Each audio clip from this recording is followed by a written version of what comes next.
Everybody, welcome to a new, what should I say, sort of exploration of my side. I'd like to call these things thinking out loud.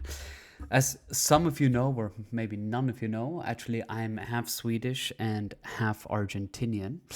So, obviously, from the Argentina side of things regarding the national team, I would say that we are doing pretty well. There'll be a lot more videos covering that, but I like to follow both of my countries fairly and equally, even though it'll be much easier to be discussing ice hockey right now than football. But I have been discussing with the people around me and just in general what I perceive to be a golden generation for Sweden. Now, when I say golden generation, I think we need to define the parameters that we use for that. I'm purely saying this from the side of, for Swedish standards, I believe that right now we have an incredible crop of players reaching their prime or in their prime, and some of them just perhaps getting past at one or two. And I believe that in a year where we might still qualify for the World Cup, and that's a big if, that it could be exciting. Now, we're nowhere near as consistent or as well oiled as the Norwegian team or the Danish team. And I would say that there is a new spring in the steps of the Scandinavian teams. But today we focus fully on the Swedish team. So what I've done is I've prepared a little bit here with FOTMob that we can sort of go through the players that I think are really the ones that I consider like the golden players of the generation. And right now, as you can see here, all of the losses that we've had in last games, it's been an absolute disaster. And we'll get into that and the form and everything. It's purely from the players that I believe individually are at a level that is rather great in the sense of where of their current level and what their projection might be and the trajectory of their potential career. So let's get into it. Now, first things first, what is the state of the Swedish national team right now? Well, we have a new coach in Graham Potter, and he took over just before the Switzerland game here, which we lost 4-1 against a very good Swiss team that's definitely, well drilled, knows what they have to do, very difficult to play against, and have big tournament experience, whereas Sweden is kind of rebuilding. So what happened is through some sheer strike of luck, I would say, Sweden still has a chance, even though we came last, as you can see here, in our qualification. We came last in a group of Switzerland, Kosovo, and Slovenia. We lost basically every game bar two, if I'm not mistaken. But because of our performance in the Nations League Group C, which is saying a lot, obviously, Group C, that we topped that, we have a chance to play the playoffs. We'll be playing against Ukraine on the 26th of March. I believe it's a one-off game, and there Ukraine will obviously be the home team, so to speak. Although I think the game will take place in Spain, if I'm not mistaken. And if we make that, then I think we're on to a final match. Not sure against who that would be, but then we could make the World Cup, and that's very exciting. However, I don't believe that this form warrants that at all. However, the Swedish Football Association took action. They let go of Jon Dahl Tomasson. He was a very promising coach, a lot of experience with Malmö and with Blackburn, but unfortunately it just did not click. And he made a very sorry face in the dugout. So let's go over the players that I think are part of the golden generation. And then in the end, we can have a look at how I believe that lineup may be. There's a few things we need to discuss, but first things first, let's get into the players individually. Now, obviously what you can see here is not really the team that I'm discussing. I'll explain that in a moment why. So let's start obviously with the two strikers. So we start with Alexander Isak. Obviously, Isak and Gyökeres are the two players that really come to mind, both on big money transfers in the Premier League. I think, Isak over 100 something million to go from Newcastle to Liverpool. He's somebody who we've been following a while. He's already reached, I think he's 26 years of age. We've been following his career in Sweden already since his AIK days, as you can see down here. Then his move to Dortmund, which really didn't see much playing time for him. And then it was really his spell at Sociedad those 3 years where he got 44 goals in 132 games, which for Real Sociedad, which is a team that does compete in Spain, it's a very exciting team to play to watch. He did really well, and then obviously big money. I think they spent like 60 to 70 million. He joined Newcastle, and then obviously he sort of played that striker, sort of left striker role that he did so well to fill that space. And then went to Liverpool. However, because of injuries, he hasn't been able to play a lot this season, but Isak is definitely one of those players. Obviously, there's a lot of conversation right now about the fact that he's not performing, but when he is on his day, I think he's excellent, although I really struggle to see how any player can be worth that amount of money, but that is just the market value at market pricing. Then we go to the other striker, which we'll look into, which is Viktor Gyökeres. Obviously, he is somebody who has an interesting, also 27, so a year older than Isak. He's obviously somebody who's a bit more robust than Isak, a bit more physical, whereas Isak floats a bit more. Gyökeres is really the person to grab the bull by the horns and bring the ball forward and be at the right place at the right time. We've also been, I've been following him for a while. He comes from the really famed academy in Sweden, Brommapojkarna, which is a really great, it's a smaller team, but their academy is really renowned in Sweden. Also Kulusevski and other players come from there. Then he made his move to Brighton, even played a bit in St. Pauli, went back to Brighton, Swansea, and even Coventry. And I remember watching a game with him in Coventry, I think it was 2021. And I was just wondering, there's that Swedish striker, Gyökeres. Okay, he's in the second division. That's interesting. I think it was an FA Cup game against a Premier League team. But then when he went to Sporting, I didn't really understand why. And if we just look at these numbers here, 97 goals in 102 games. I think this summer it was really, or the summer that just passed, it was really the conversation, will Gyökeres go either to Manchester United, who in the end decided to get Mbeumo and Šeško, or will he be going to Arsenal? In the end, he went to Arsenal. I think that was a very smart move by Arteta back then. Obviously, they really needed a striker when they were playing with Havertz and Merino up front and an injured Gabriel Jesus. He is scoring, but he's not scoring at the pace that people were expecting. But obviously, Gyökeres, at 70 million plus, that was a big move. And for Sweden, those were two really big moves in the summer. But with Gyökeres and Isak, we already have the star players that we're considering up front. And we'll sort of look at how they might be able to play together, because so far it doesn't seem that they play very well together.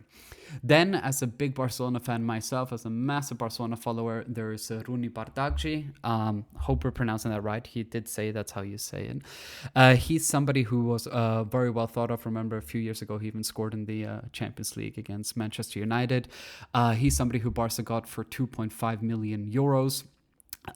They got him sort of, as you say, as a player for the reserve team, for the sort of Barça Atleti team. But now, since his great performances in the Spanish Super Cup and his involvement with the first squad of Barcelona, and really making the most of his playing time, Rooney is now actually a first player for Barcelona, even changed his squad number from 28 to 19. And he's somebody who's really exciting. I think if he continues playing like this, he's actually giving Lamine, I wouldn't say run for his money, but he's definitely playing well in that right wing position, cutting in on his left foot. He got some really important goals, and the Barca fans really take a liking to him. So we have Rooney there, and then we have Lucas Bergvall. So he's also from the Brommapojkarna Academy, really made his name in Djurgården. And I remember how in the summer of 2024, the conversation was really, might he go to Barcelona, or will he go to a top team in the Premier League? He ended up choosing Tottenham Hotspur. There was apparently an offer from Barcelona. The issue with him is also a bit of injury, which we'll see is a recurring theme. His versatility is very exciting, as he plays a sort of central midfield role, but he can also play attacking midfield, even on the wing, and also be defensive minded. He hasn't been able to play that many games. Obviously he needs to improve on how he arrives at the goal, and improve those numbers. But Bergvall is really somebody who I would like to see obviously he's playing in a club right now that's going through a lot of turmoil. They don't seem to be taken to Frank's system.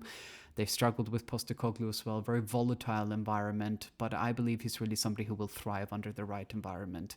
And here, as we see, right, he's injured right now, and that's kind of something that is very common with these players. I would like to see Bergvall get more time because he really is a great baller, as we say. Then we have Elanga. Obviously, we know him from the Manchester United Academy. He's a very forceful player. He can play on the right wing, on the left wing. He's a left footer, if I'm not mistaken. Or it says he's a right footer. I don't know why I remember him as a left footer. Maybe he's a bit like Dembele. He can use both. He's obviously someone who's very exciting to follow. Went to Nottingham Forest, got a lot of game time. I think his stats could have been better. Now he's at Newcastle again, was injured, but he's somebody who's coming back now. He's playing a bit more. Eddie Howe does like to play him from the start a lot, but he's also somebody who, when he comes off the bench, plays as a really good sort of, somebody who can really change things up with just his forceful nature and his trickery on the wings. And then we have Dejan Kulusevski, who for me is probably the best player that Sweden has. I love watching him play, the way he glides on the pitch. He's sort of that guy who can play as an attacking midfielder, also on the right wing, even in central midfield. But I think for me, his best position is that, I think in FIFA you would call it RAM, so right attacking midfield. That's sort of his position. And he actually comes from the youth academy of Atalanta. He actually played together with Amad Diallo there, the Manchester United player. I think it's very exciting to see how, random football trivia. He spent a lot of time in Italy, bouncing between Parma and Juventus until he went on loan move to Tottenham. And then, of course, they decided to keep him. His stats are a bit better, but again, with him, the problem is injuries, which is a very recurring theme with the Sweden golden generation. Then we have Hugo Larsson, who is a really exciting prospect. Also, a lot of the contacts and people I know in Germany, and from what I follow German football, he is an excellent sort of defensive-minded midfielder, and he really is defensive-minded. But he's also I think he's a pretty tall player as well for his position.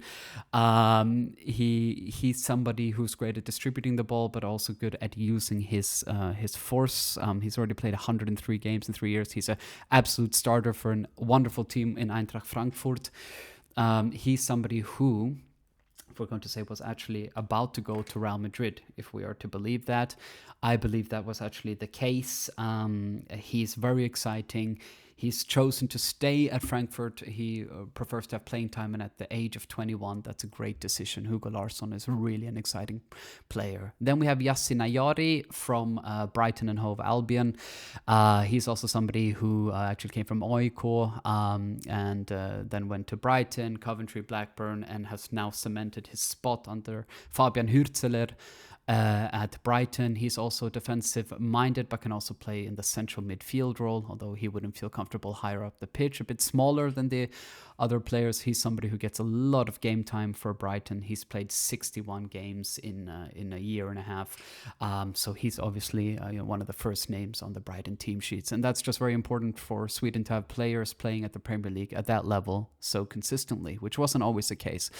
Then we have Jesper Karlström. He's one of the older players. He's already 30 years old. The reason I mention him is just that he's somebody who I actually enjoy watching. I think he's even the captain of Udinese, and obviously in Udinese that isn't the same Udinese as of 15 years ago, but he's just consistently playing in the Serie A, and he's somebody who has a lot of physical presence, and he's also somebody who can come up with his presence to support the attack when needed. More of a box-to-box kind of player, but Jesper Karlström is somebody who I really appreciate as well. Probably not from the start, but somebody who Sweden can really use. Then we have Besford Seneli. He's somebody who just now made the move to Union Saint-Gilloise. He was a star player for Elfsborg for about 3.5 years. He's somebody who we've also been following a lot in Swedish football. He's very exciting, and the reason why I also mention him is because Saint-Gilloise is a great team for young players to develop. The Belgian league is really excited. It's, filled with young talent, and he will be getting a lot of game time there in a really well-drilled team like Saint-Gilloise, who I believe are Belgian champions or have been in the last 2 years. So it's a very exciting prospect for Sweden to have Besford Seneli playing there. Next, we have Daniel Svensson. He's, again, I know I say it a bit, but one of my favorite players. Reason being versatility and just pure passion for football. He is somebody who really fights for every ball. You see here, it sort of says his favorite position is a left wing back. He can literally play in center midfield as well. He can play on the left wing, left midfield, left back, left wing back. But he's also somebody who we would even trust in the back of a back three. He could play that left center back position in a back three. He's even somebody who helps out a lot in midfield as well. And Daniel Svensson is just for me one of the most consistent players at a high level and playing for one of the best teams, which is Dortmund. He's obviously a fan favorite already, and he's really exciting. Also from the Brommapojkarna Academy, but he really played his trade 5 years then in Nordsjælland in Denmark, which is a great team also. And then actually went on loan to Dortmund, and then they took him over, full time last summer. And Svensson is just someone whose versatility and big game experience will come up clutch for a country like Sweden. Then we have Gabriel Gudmundsson. Why do I mention him? Because obviously I was worried when he went to Leeds. Okay, I thought it was maybe a step down. That's just the power of the Premier League. Obviously Leeds has a great history with Scandinavian players. It's just that when he was at Lille, he had Champions League football, and he was part of a great Lille team, got a lot of games there. And I remember his game against Real Madrid in the last Champions League season. He really played really well. Again, with him, versatility. He can be a center back, a left midfielder, a left wing back. He's already 26 years old, and he's going to turn 27, so he's more in his prime. He plays basically every game for Leeds. He's already played 21 games this season, and I think they've had about 21 games. So it's very exciting. Again, that Scandinavian connection for such a legendary club like Leeds, but also someone with a lot of Champions League experience and versatility. So Gudmundsson is a really exciting player. Then we come to Emil Holm, who hasn't been playing as much as of yet this season, but if we combine his last 2 years, he has been playing a lot. He's somebody who can play in right midfield or right back. Again, he's versatile, but he's really more stuck to the right side of things. He's playing at a wonderful, fun, flowing team like Bologna. We know that golden generation Bologna had with Calafiori, with Ndoye, with all those players, with Freuler, etc. over the last 2-3 years. And now a sort of second blossoming is happening with Bologna. Really exciting football. And he's part of that team, and just playing in a league like Italy is very important as well. Really, he's just somebody who needs to play a bit more consistently. Then we have Samuel Dahl, a similar position with him. I remember watching, when I do watch Portuguese football, he seems to play. I think Mourinho has taken a liking to him. He's already played 33 games this season. He's obviously, I think, a starter. Don't know too much about Benfica and all that. I just remember that when Barcelona played against Benfica and what I've seen from the Portuguese league and the games and the highlights, he's somebody who frequently shows up. And also his versatility, right back, left midfield. He's a bit smaller, so he's very difficult. Low center of gravity. He's somebody who's also very young, and just somebody playing for such a massive club like Benfica would bring great advantage to Sweden. And then lastly, we have Isak Hien. He's somebody who I really appreciate. If I'm not mistaken, he's even the captain of Atalanta. And obviously we know Atalanta in the last 10 to 15 years has really managed to establish themselves as one of the top 6-7 teams in Italy. Now, obviously, it's easy to say top 6-7 teams. You should say top 4, but Italy just has such a wonderful breadth and depth of top clubs. Atalanta are really exciting, and he's their captain. He even captained Sweden in a few games as well. He's, he's a unit of a defender. And he's already in sort of the years where he's in his prime. He literally likes to play center back, and in that Atalanta system where they have 3 or 5 defenders, depends how you want to see it. He's just somebody who really shows his physical presence. So here are just some of them in detail. So now if we go up to how I thought they could potentially line up, as we can see here. Now again, low budget, so I must ask you to understand that. So basically, what we see here is kind of begs the question, how does this golden generation shape up? So they have had a terrible run of results. They lost 4 games out of 6 in the World Cup qualifiers and only have a get out of jail card because of how they performed in the UEFA Nations Group C. And that was against, should I say, teams that aren't in, usually the top 15 or 20 teams in Europe. Those are perhaps teams that aren't as strong. And it's really been a difficult moment for Sweden, yet somehow they have this chance. And anything can happen in this game now against Ukraine. And then, if they were to win that game, then in the final of the playoff. And this really begs the question, right? Why, if Sweden has such a golden generation, do we never see a team with all of the people I have just listed, all of the players I've just listed, playing together? Because that could maybe look like this. Now, I'm no tactician, I'm no statistician. I really don't believe too much in stats and all that. I'm really a fan of, and just a purity of football, I would say, but I could imagine something like this. And then, of course, many of the players we listed would also be on the bench. However, if this would be the dream team of Sweden's players when they are fit right now, or something that looks like this, again, I'm not a football coach or a manager, I'm just a fan and a lover of the game. Why do we end up with teams like this? So let's look into it here. We have players here, some of them that I mentioned. Of course, Svanberg plays in Wolfsburg. He's got a lot of Bundesliga experience as well. Lidberg is actually playing in the second division of Germany. So why, when that's happening, do we play with players like Lidberg? And we've been playing a lot with players like Bernhardsson, who are playing at Kiel, with great players, but they're not of the caliber as the one mentioned. And that is simply because of injuries. A lot of the star players are frequently injured and even have long-time injuries such as the one to Isak, the one that Kulusevski's been injured since May of last year. It adds up, but that's just one part of the situation. We also need to talk about the fact that maybe, just maybe, if there's one thing football's taught us, is golden generations don't always need to work.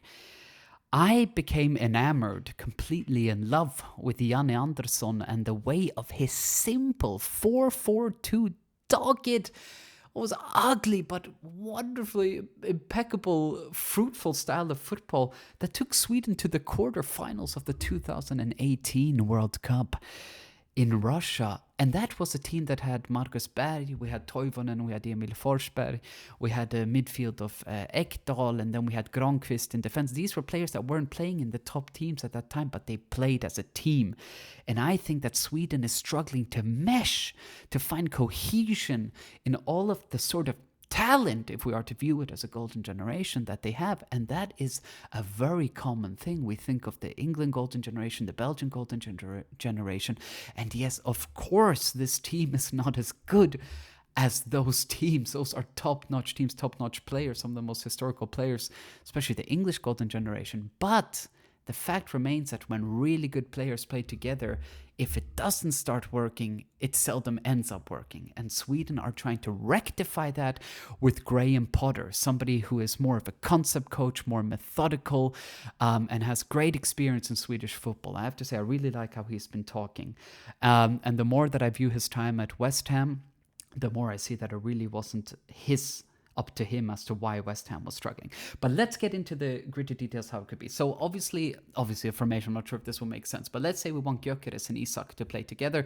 Isak can sort of play in that left second striker role. He might be somebody who picks the ball up here and then kind of keeps it here and then brings it in on his right foot. Gyökeres is more of the central forward, central striker, and Kulusevski is somebody who will play more on the wing to bring the ball in on his left foot, but he will be trying to find a connection with the midfield as well. Kulusevski also likes to take up this position as well, so that's really important to keep in mind. And then in midfield, I kind of think of the trio that would be my dream. I'm not sure if it would work. We've seldom seen all three play together, and when they did, we lost big games as well. Hugo Larsson is that kind of pivot central defensive midfielder right here.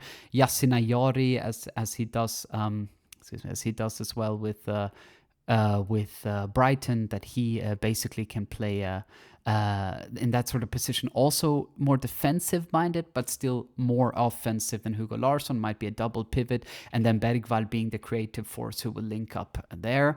Then we have Daniel Svensson. He's somebody who, when Sweden has been attacking, I've just seen 2 games with Potter. Well, he's only had 2 games, but he is somebody who will then basically come in and add an extra man to the midfield. He does this a lot with Dortmund as well.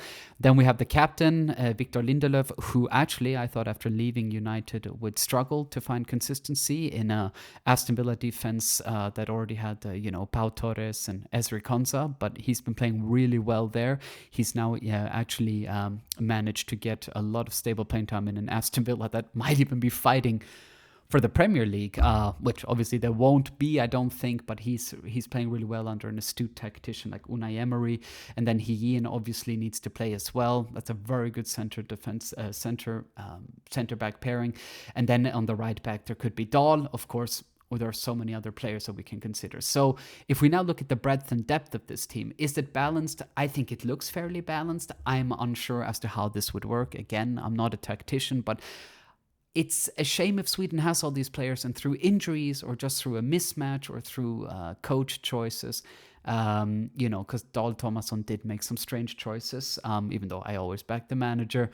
It would be great to see these players play together. Now, who are we missing from this list who would be playing here? So on the right wing, instead of Kulusevski, we could have Rooney Bardghji from Barcelona, or we could have Elanga.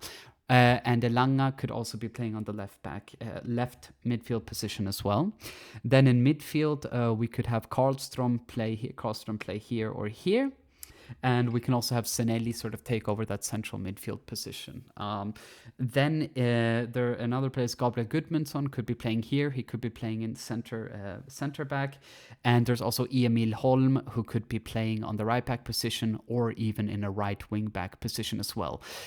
So it's very exciting. Then we also have Gustav Lagerbielke. He's somebody who plays for Braga. And Braga, I'm not, for any fans of football knows Braga is not only a great league to play in the Portuguese league, but it's also a great team for young players or players to apply their trade. A lot of astute coaches in Portugal as well. So it's very exciting that he's there as well. And just some players I'm not mentioning, Emil Kraft, the right back from Newcastle. Then we have also Emil Forsberg, who is obviously past his twilight, but he's somebody who might be joining. Obviously, he was a star player for Sweden from 2014 till about 2021.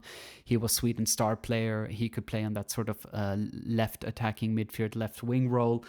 He's now somebody who's being brought back in to just guide a few of the players. He's somebody who obviously it's really important that we can, do that, give that kind of, be that connector from a Sweden team that was more successful to us, perhaps with lesser players, to a Sweden team that has greater players but isn't being so successful. And then we also have Karl Starfelt from Celta Vigo and Viljot Svedberg, who is the striker who actually scored against Real Madrid this season, who could be playing in that sort of left wing or attacking role. So that really begs the question now to finish off this video. How will Sweden set up? Will they qualify for the World Cup? And will we be able to see a Sweden that finds a cohesion that they need? I think that players like this don't always come along. That doesn't have to be synonymous of success. But I think for a country like Sweden, when these generations do come along, it would be great to see them. We talk about golden generations in Sweden. We talk about the generations of the 40s and 50s. We talk about the team from 1994, who I think came third in the World Cup. And I would talk about a Sweden from 2006 to the 2004 till 2002 till 2008 was a very strong Sweden side as well. And then, ironically, the ones that performed really well were with Janne Andersson in 2018, the World Cup in Russia, where Sweden came into the quarterfinals, which is obviously a massive feat. And I think we also need to talk about the goalkeeper role. Johansson, he's a great goalie, but he's obviously playing in the second division of England at Stoke, and our replacement goalie for him, Zetterström, is playing also in the second division at Derby County. Unfortunately, that is a position where we have really felt the loss of Robin Olsen, who wasn't even playing that consistently, but he was just a great player and always around teams that were in the Champions League or in the Premier League. And and one feels also that Johansson's mistakes cost a few goals against Switzerland, for example. However, when he plays with a lot of passion, and I think that should be contagious. So yeah, this is just an idea how the Swedish team could set up. I'd be really interested to hear what you think. Firstly, is it a golden generation? Why have Sweden lost so many games? Why have they lost 4 out of 6 games in a group where Sweden was expected to come first or second with Switzerland or after Switzerland? And how can Sweden perhaps, win the games now coming up against Ukraine, and then in the World Cup see players like this? Because it would be a shame to not have Isak, Gyökeres, and all those players in a World Cup. Thank you very much for listening, everybody. I really look forward to hearing from you. Take care.